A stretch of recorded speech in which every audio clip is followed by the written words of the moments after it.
कृष्णाय वासुदेवाय हरे परमात्मने प्रणत क्लेश नाशाय गोविंदाय नमो नमः। हरे कृष्ण रहे राधे। आप सभी को सफला एकादशी की हार्दिक शुभकामनाएं। प्रिय भक्तजनों, आज का दिन साधारण नहीं बल्कि बहुत पावन है, क्योंकि आज हम सुनने जा रहे हैं पौष मास के कृष्ण पक्ष की सफला एकादशी की दिव्य कथा। वो कथा जो केवल धर्म का उपदेश ही नहीं देती बल्कि मनुष्य के जीवन को असंभव से संभव की दिशा में आगे बढ़ा देती है। सफला एकादशी ऐसी तिथि है जिसे शास्त्रों में फलप्रदा, भाग्योदयकारिणी और जीवन को पूर्णता देने वाली तिथि कहा गया है। ये वह पावन क्षण है जब भगवान श्री हरि उन भक्तों पर विशेष कृपा बरसाते हैं जो सच्चे मन से व्रत रखते हैं और कथा को भी श्रद्धा से सुनते हैं। कहते हैं मनुष्य का भाग उसी समय जागता है जब उसके भीतर भक्ति का दीपक जल उठता है। तो आइए आज की कथा से पहले हम सभी एकादशी माता और भगवान विष्णु से प्रार्थना करें। प्रथम पूजनीय विघ्नता हे भगवान गणेश, आपको हम सबका बारंबार नमस्कार है। हे एकादशी माता, हे भगवान श्री हरि विष्णु, आज इस पावन तिथि पर हम आपका स्मरण करते हैं कि हमारे जीवन के हर शुभ कार्य में आपकी कृपा से सफलता मिले, हमारे मन से आलस्य, क्लेश और दुर्भावनाएं दूर हो जाए और हमारे कर्म सदा धर्म और सद्गुणों की ओर अग्रसर रहें। मोक्षदा एकादशी की कथा सुनकर धर्मराज युधिष्ठिर ने प्रसन्न होते हुए श्री कृष्ण से कहा, हे कमल नयन, मोक्षदा एकादशी की व्रत कथा सुनकर मैं तो धन्य हो गया। अब आप पौष मास के कृष्ण पक्ष की एकादशी की महिमा बताने की भी कृपा करें।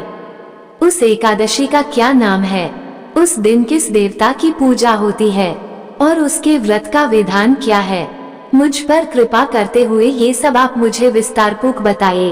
तब धर्मराज युधिष्ठिर की जिज्ञासा सुनकर श्री कृष्ण ने कहा, हे कुंती पुत्र, तुम्हारे प्रेम के कारण मैं तुम्हारे प्रश्नों का विस्तार सहित उत्तर देता हूँ। अब तुम इस एकादशी व्रत का महात्म्य सुनो। हे धर्मराज, इस एकादशी के द्वारा भगवान श्री विष्णु को शीघ्र ही प्रसन्न किया जा सकता है। पौष माह के कृष्ण पक्ष की एकादशी का नाम सफला है। इस एकादशी के आराध्य देव नारायण है। इस एकादशी के दिन श्रीमन नारायण जी की विधि के अनुसार श्रद्धा पूर्वक पूजा करनी चाहिए। हे पांडुनंदन, इसे सत्य जानो कि जिस तरह नागों में शेषनाग, पक्षियों में गरुड़, ग्रहों में सूर्य चंद्र, यज्ञों में अश्वमेध और देवताओं में भगवान विष्णु श्रेष्ठ हैं, उसी प्रकार व्रतों में एकादशी व्रत श्रेष्ठ है। हे धर्मराज, एकादशी का व्रत करने वाले व्यक्ति भगवान श्री हरि को अति प्रिय है। इस एकादशी में नींबू, नारियल, नैवेद्य आदि अर्पण करके भगवान नारायण का पूजन करना चाहिए। मनुष्य को 5 सहस्त्र वर्ष तपस्या करने से जिस पुण्य फल की प्राप्ति होती है, वही पुण्य श्रद्धा पूर्वक रात्रि जागरण सहित सफला एकादशी का उपवास करने से मिलता है। हे युधिष्ठिर महाराज, अब तुम सफला एकादशी की कथा भी ध्यानपूर्वक सुनो। प्राचीन समय में चंपावती नगरी में महिष्मान नामक एक राजा राज्य करता था। उसके 4 पुत्र थे। उसका सबसे बड़ा लुम्पक नाम का पुत्र महापापी और दुष्ट था। वो हमेशा पर स्त्री गमन में और वेश्याओं के यहाँ जाकर अपने पिता का धन व्यय किया करता था। देवता, ब्राह्मण, वैष्णवादी सुपात्रों की निंदा करके वह अति प्रसन्न होता था। सारी प्रजा उसके कुकर्मों से बहुत दुखी थी, परंतु युवराज होने के कारण सब चुपचाप उसके अत्याचारों को सहन करने को विवश थे और किसी में भी इतना साहस नहीं था कि कोई राजा से इसकी शिकायत करता, परंतु बुराई अधिक समय तक पर्दे में नहीं रहती। एक दिन राजा महिष्मान को लुम्पक के कुकर्मों का पता चल ही गया। तब राजा अत्यधिक क्रोधित हुआ और उसने लुम्पक को अपने राज्य से निकाल दिया। पिता द्वारा त्यागते ही लुम्पक को और सभी ने भी त्याग दिया। अब वो सोचने लगा कि मैं क्या करूं, कहां जाऊं। अंत में उसने रात्रि को पिता के ही राज्य में चोरी करने की ठानी। वो दिन में राज्य से बाहर रहने लगा और रात्रि को अपने पिता की नगरी में जाकर चोरी और अन्य बुरे कर्म करने लगा। रात में वह जाकर नगर के निवासियों को मारता और कष्ट देता। वन में वह निर्दोष पशु पक्षियों को मारकर उन्हें खा जाया करता था। किसी रात जब वह नगर में चोरी आदि करते पकड़ा भी जाता तो राजा के डर से पहरेदार उसे छोड़ देते थे। कहते हैं कि कभी कभी अनजाने में भी प्राणी ईश्वर की कृपा का पात्र बन जाता है। ऐसा ही कुछ हुआ लुम्पक के साथ भी। जिस वन में वह रहता था, वह वन भगवान को भी बहुत प्रिय था और उस वन में एक प्राचीन पीपल का वृक्ष था और उस वन को सभी लोग देवताओं का क्रीड़ा स्थल मानते थे। वन में उसी पीपल के वृक्ष के नीचे महापापी लुम्पक रहने लगा।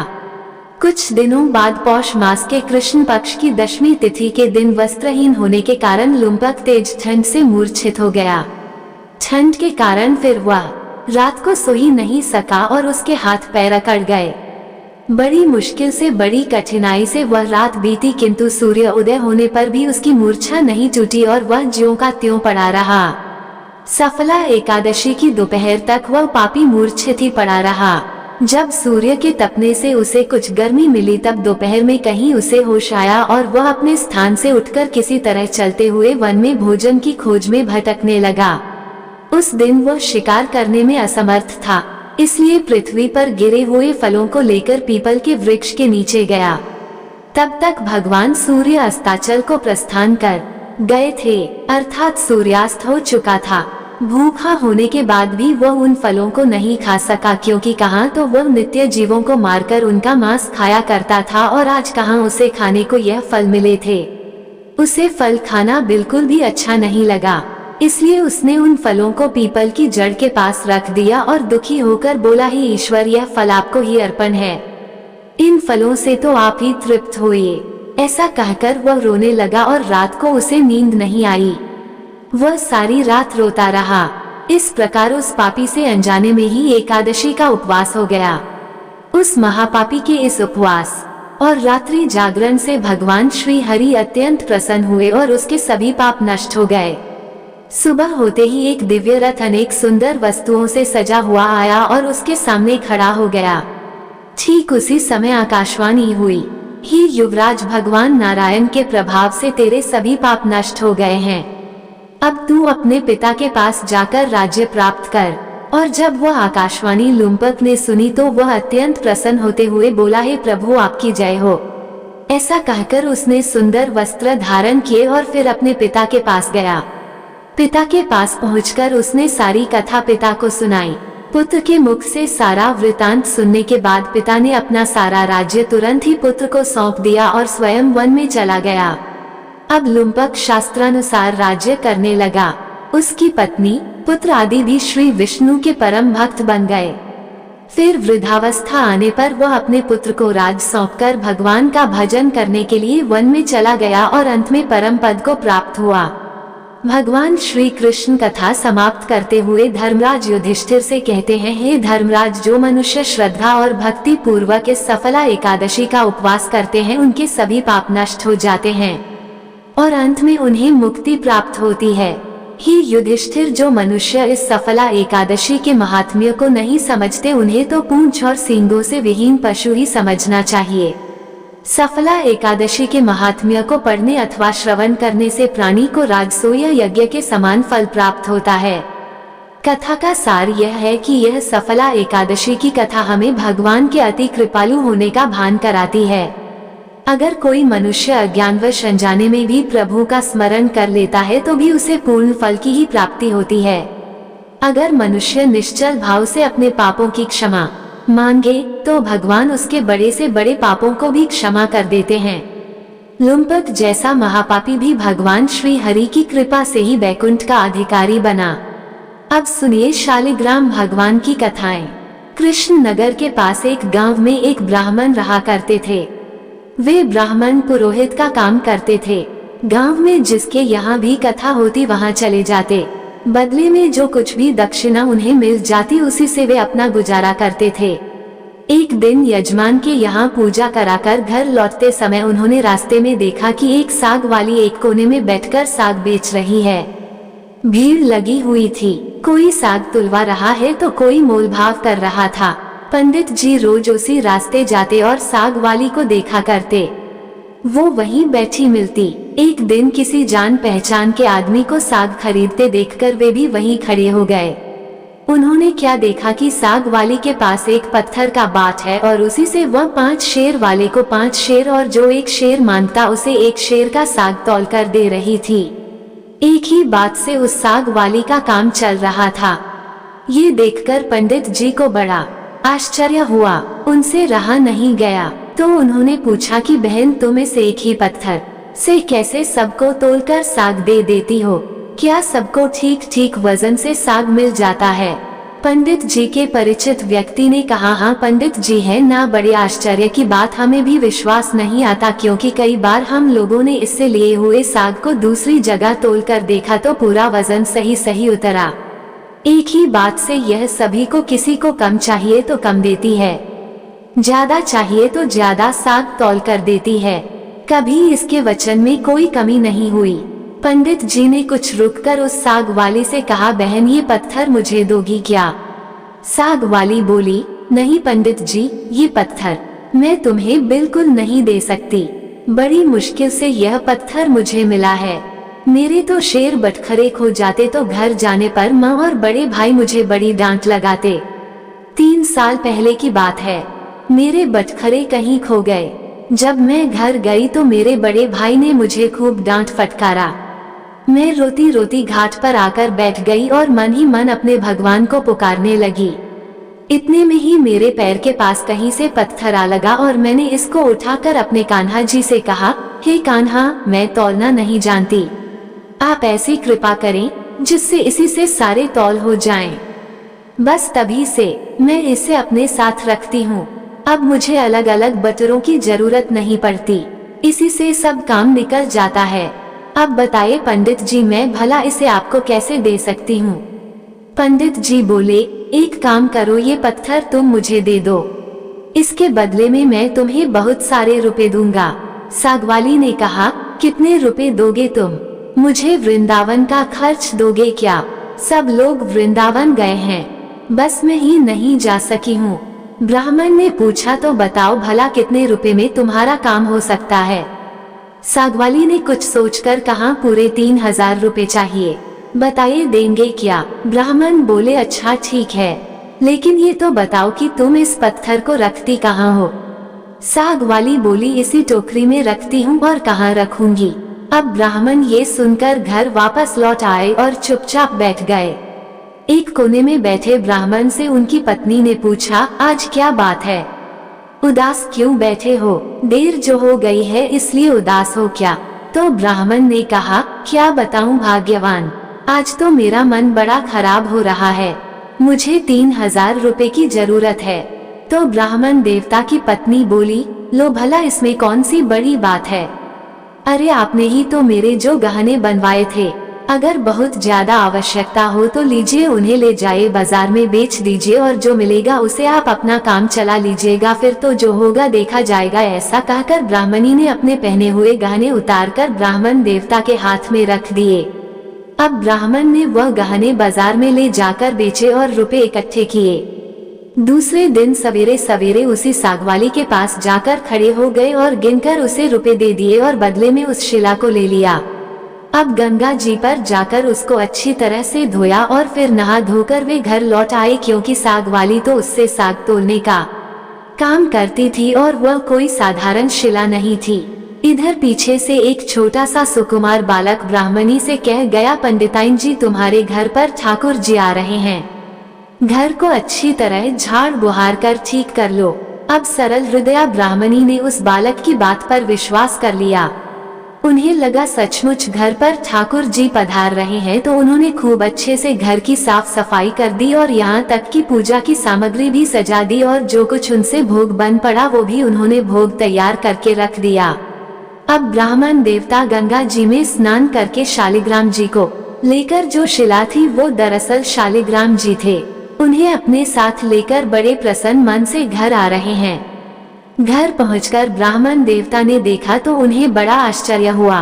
उन्होंने देखा आज तो उनका घर पहले से कहीं ज्यादा जगमग कर रहा है, हर चीज साफ सफाई से करीने से रखी गई है, गाय के गोबर से लिपाई पुताई हो गई है। अब उन्होंने जब ब्राह्मणी से पूछा तो ब्राह्मणी ने उस छोटे से बालक के आकर कह जाने की बात पंडित जी को सुना दी। अब तो ये सुनकर ब्राह्मण देवता को और भी आश्चर्य हुआ, सोचने लगे कि भला उस बालक को ये बात कैसे पता चली। मुझे तो रास्ते में कोई बालक भी नहीं मिला जो मेरे घर तक ये सूचना भिजवा दे कि मैं अपने साथ ठाकुर जी को लेकर आ रहा हूँ। फिर भी उन्होंने एक सिंहासन पर पधर आकर अपने उन शालिग्राम जी जो वो शिला थी उन्हें पधरा दिया और उनकी पूजा की और फिर उसे ऊपर आले में पधरा दिया। रात को सपने में भगवान ने दर्शन दिए और कहा, तू मुझे जल्दी लौटा, नहीं तो तेरा भला नहीं होगा, सर्वनाश हो जाएगा। सर्वनाश तो ब्राह्मण देवता सपने में ही कहने लगे, अब तो चाहे जो कुछ भी हो मैं तुमको लौटाऊंगा नहीं। ब्राह्मण घर में जो कुछ भी पत्र पुष्प मिलता अब उसी से शालिग्राम जी की पूजा करने लगे। 2-4 दिन पूजा पाठ चली। 2-4 दिन के बाद भगवान फिर से सपने में आए, फिर से बोले, मुझे फेंका नहीं तो तेरा लड़का मर जाएगा। ब्राह्मण देवता जिद्दी थे, बोले मर जाने दो लेकिन मैं तुम्हें नहीं फेंकूंगा। महीना पूरा बीतने भी नहीं पाया था कि ब्राह्मण देवता का इकलौता पुत्र अचानक चल बसा। ब्राह्मण देवता समझ गए कि उनका स्वप्न झूठा नहीं था, लेकिन फिर भी वे अपने निश्चय पर अडिग रहे। उन्होंने उन शिला को, उन शालिग्राम जी को नहीं फेंका। कुछ दिनों के बाद उन्हें फिर स्वप्न हुआ, अब भी मुझे वापस दे आ, नहीं तो तेरी बेटी भी मर जाएगी। दृढ़ निश्चय ब्राह्मण देवता ने पहले वाला ही जवाब दिया, मर जाने दो, कुछ भी हो जाए मैं इन्हें नहीं फेंकूंगा। और सचमुच कुछ दिन बीतने पर ब्राह्मण देवता की इकलौती पुत्री भी मर गई। अब वे संतानहीन हो गए। अब की बार उन्हें फिर स्वप्न आया कि इस बार तुम्हारी पत्नी मर जाएगी। ब्राह्मण देवता ने इस बार भी वही उत्तर दिया और सचमुच कुछ ही दिनों में उनकी पत्नी भी मर गई। इतने पर भी वह ब्राह्मण देवता अचल अटल रहे। अब तो लोगों ने बहुत समझाया कि पागल हो गया है। एक पत्थर के पीछे ये ब्राह्मण देवता इतने पागल हो गए, इतने दीवाने हो गए कि इन्होंने अपने सारे संतान, अपनी पत्नी तक को खो दिया। लेकिन इस पत्थर में ऐसा क्या है जो इसे फेंकने को तैयार ही नहीं हो रहे, बल्कि वे तो और भी मन से और भी समय लगाकर उन शिला की पूजा करते रहे। कुछ दिनों के बाद उन्हें फिर से स्वप्न आया। स्वप्न में कहा गया, देख अब भी मां जा, मुझे लौटा दे, नहीं तो 7 दिनों में तेरे सिर पर बिजली गिरेगी। ब्राह्मण देवता उसी तरह हठी बनकर बोले, तो गिर जाने दो, ज्यादा से ज्यादा क्या होगा, मेरी मृत्यु ही तो हो जाएगी ना, लेकिन मैं तुम्हें उस साग वाले की गंदी टोकरी में वापस नहीं रखने वाला। अब तो ब्राह्मण देवता ने एक मोटे कपड़े में लपेटकर भगवान को बड़ी मजबूती से अपने से ही बांध लिया। अब वो हर समय उन्हें इसी तरह से अपने से बांधे रखते। अचानक एक दिन आसमान में काले काले बादल घुमड़ आए और जोर जोर से गड़गड़ाहट होने लगी। कड़कड़ा कर बिजली कौधती हुई नजदीक आती, पर पंडित जी के पास आते ही वापस बिजली लौट जाती। अब 3 दिन ही शेष रह गए। एक दिन ब्राह्मण देवता गंगा जी के घाट पर संध्या पूजन कर रहे थे कि 2 सुंदर छोटे छोटे से बालक जल में कूद पड़े। उनमें से एक सांवला सा था और दूसरा गोरे रंग का बालक था। उन दोनों के शरीर पर कीचड़ लिपटा हुआ था और वह इस ढंग से जल में छपाक से कूदे कि बहुत सारा जल उछलकर ब्राह्मण देवता के शरीर पर पड़ गया। ब्राह्मण देवता ने कहा, अरे भैया तुम लोग कौन हो, कहीं इस तरह जल में कूदा जाता है क्या? देखो तो जरा, मेरे शरीर पर जल के छींटे पड़ गए, मैं पूरा भीग गया। अरे मैं तो भीगा ही भीगा, ये देखो मेरे भगवान पर भी छींटे पड़ गए, देखते नहीं मैं पूजा कर रहा था। बालकों ने सुना तो कहने लगे, वो तुम्हारे भगवान पर भी छींटे लग गए। हमने देखा नहीं बाबा, तुम गुस्सा मत होना। पंडित जी कहने लगे, नहीं भैया गुस्सा कहाँ होता हूँ, बताओ तो तुम किसके लड़के हो, और ऐसा सुंदर रूप तो मैंने कभी नहीं देखा। कहाँ रहते हो भैया? आहा कैसी अमृत भोली मीठी है तुम दोनों की। तो बालक कहने लगे, बाबा हम तो यहीं रहते हैं। ब्राह्मण देवता कहने लगे, भैया क्या फिर भी मैं कभी तुम लोगों को वापस देख पाऊंगा? तो बालक बोले, क्यों नहीं बाबा, आप बस पुकारना, हम दौड़े दौड़े चले आएंगे, पास में ही तो रहते हैं, तुम तो बस पुकार लेना। अब की बार ब्राह्मण देवता बोले, पुकारूंगा तो तब जब मुझे तुम्हारा नाम पता चलेगा, जरा तुम दोनों मुझे अपना नाम तो बताओ। तो वे दोनों बालक बोलने लगे, बाबा हमारा कोई एक नाम नहीं है, जिसका जो मन होता है बस वो हमें उसी नाम से पुकार लेता है, आपका भी जो मन करे आप पुकार लेना। ऐसा कहकर वह सांवला सलोना बालक आगे बढ़ा, लेकिन जाने से पहले एक मुरली ब्राह्मण देवता के हाथ में धरकर बोला, लो बाबा यह मुरली जब भी जरूरत हो इसे बजा लेना, बजाते ही हम लोग कहीं भी होंगे बस आ जाएंगे। दूसरे गोरे बालक ने एक फूल देकर बाबा से कहा, पंडित जी इस फूल को अपने पास रखना, तुम्हारा सदा मंगल होगा। और फिर तो वे दोनों बालक जब तक वहां से चले नहीं गए आंखों से ओझल नहीं हो गए। ब्राह्मण देवता टकटकी लगाकर उन्हें देखते ही रह गए। जब वे दोनों बालक चले गए तो उनकी छवि ब्राह्मण देवता की आंखों में बस गई। बहुत देर तक तो वे उस छवि के ही दर्शन करते रहे। फिर मन ही मन सोचने लगे, आहा कितने सुंदर हैं ये दोनों बालक, क्या फिर कभी इनके दर्शन दोबारा होंगे। ब्राह्मण देवता ने अपने हाथ में पकड़ा हुआ फूल देखकर सोचा, फूल तो बहुत बढ़िया है, कैसी सुगंध आ रही है, पर मैं इस फूल का करूँगा क्या, और रखूंगा भी तो कहाँ रखूंगा, इससे तो अच्छा है मैं राजा को ही दे आऊं। ब्राह्मण देवता ने ले जाकर वह फूल महाराज जी को दे दिया। राजा ने उस फूल को देखा तो देखकर बड़े प्रसन्न हुए। पूरा महल उस फूल की सुगंध से भर उठा और उन्होंने उस फूल को ले जाकर बड़ी रानी को दे दिया। इतने में ही छोटी रानी ने जाकर कहा, महाराज मुझे भी ऐसा ही एक फूल मंगवा दो, नहीं तो मैं डूब मरूंगी। अब राजा दरबार में आए और सिपाहियों को उसी समय उन ब्राह्मण देवता को खोजने भेजा। सिपाहियों ने ढूंढते ढूंढते जाकर देखा कि वही ब्राह्मण देवता एक पेड़ की छाया में बैठे हैं और उनके सिर पर एक शिला कपड़े से बंधी हुई है और वे मन ही मन कुछ गुनगुना रहे हैं और मुस्कुरा रहे हैं। तब वे उन ब्राह्मण देवता को राजा के पास फिर से लेवा लाए। राजा ने कहा, ब्राह्मण देवता आपके पास वो फूल कहाँ से आया, मुझे एक और फूल बिल्कुल वैसा ही चाहिए, मुझे अपनी छोटी रानी को देना है। तो पंडित जी बोले, राजन मेरे पास तो बस एक वो ही फूल था, पर देखता हूँ प्रयास करके शायद दूसरा फूल भी मिल जाए। ऐसा कहकर ब्राह्मण देवता अब उन दोनों बालकों की खोज में निकल पड़े। अचानक उन्हें याद आया कि उस सांवले बालक ने मुझे एक मुरली थमाई थी और यह कहा था कि बाबा इस मुरली को जब भी बजाओगे मैं आपके पास आ जाऊंगा, चलो प्रयास करके देखता हूँ। अब मुरली तो उनसे बजानी आती नहीं थी। उन्होंने जैसे तैसे करके उस मुरली में से कुछ आवाज निकाली, थोड़ी बहुत धुन बजी और मुरली की धुन सुनते ही वही गौर श्याम जोड़ी साक्षात पंडित जी के सामने प्रकट हो गई। अब ब्राह्मण देवता ने एक बार फिर से उन दोनों बालकों को देखा, रूप माधुरी के पान से मतवाले हो गए। कुछ देर के बाद उन्होंने कहा, भैया वैसा ही एक और फूल चाहिए मुझे, मैंने तुम्हारा दिया हुआ फूल राजा को दे दिया था और राजा ने वैसा ही एक और फूल मांगा है। तो गोरे बालक ने कहा, बाबा फूल तो हमारे पास नहीं है, हाँ परंतु हम तुम्हें एक ऐसी जगह ले जाएंगे जहाँ वैसे ही फूलों का बगीचा खिला है, तुम बस अपनी आंखें बंद करो। ब्राह्मण देवता ने झट अपनी आंखें बंद कर ली। बच्चे उनका हाथ पकड़कर ना जाने किस रास्ते से बातों ही बातों में जाने कहाँ ले गए। एक जगह पहुंचकर ब्राह्मण देवता से उन्होंने आंखें खोलने को कहा। ब्राह्मण देवता ने आंखें खोली तो देखकर मंत्रमुग्ध रह गए। बड़ा सुंदर स्थान है, चारों ओर सुंदर सुंदर वृक्ष लता आदि पुष्पों की मधुर गंध से सुशोभित है।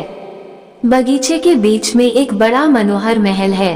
ब्राह्मण ने देखा तो क्या देखते हैं, वे दोनों बालक जो उनका हाथ पकड़कर यहाँ तक लाए थे, अब वे दोनों बालक गायब हो गए। वे थोड़ी हिम्मत करके आगे बढ़े। महल के अंदर जाकर देखा तो चारों ओर बड़ा ही सुसज्जित और बड़ा ही मनमोहक स्थान था। बीचों बीच एक दिव्य रत्नों का सिंहासन रखा हुआ था। सिंहासन खाली था। ब्राह्मण देवता ने उस स्थान को मंदिर समझकर प्रणाम किया। उनके माथे पर बंधी हुई ठाकुर जी की शिला खुलकर नीचे पड़ गई। ये देखकर ब्राह्मण देवता घबरा गए और घबराकर जैसे ही उन्होंने उस शिला को उठाने के लिए हाथ बढ़ाया कि वह शिला अचानक दो टुकड़ों में फटी।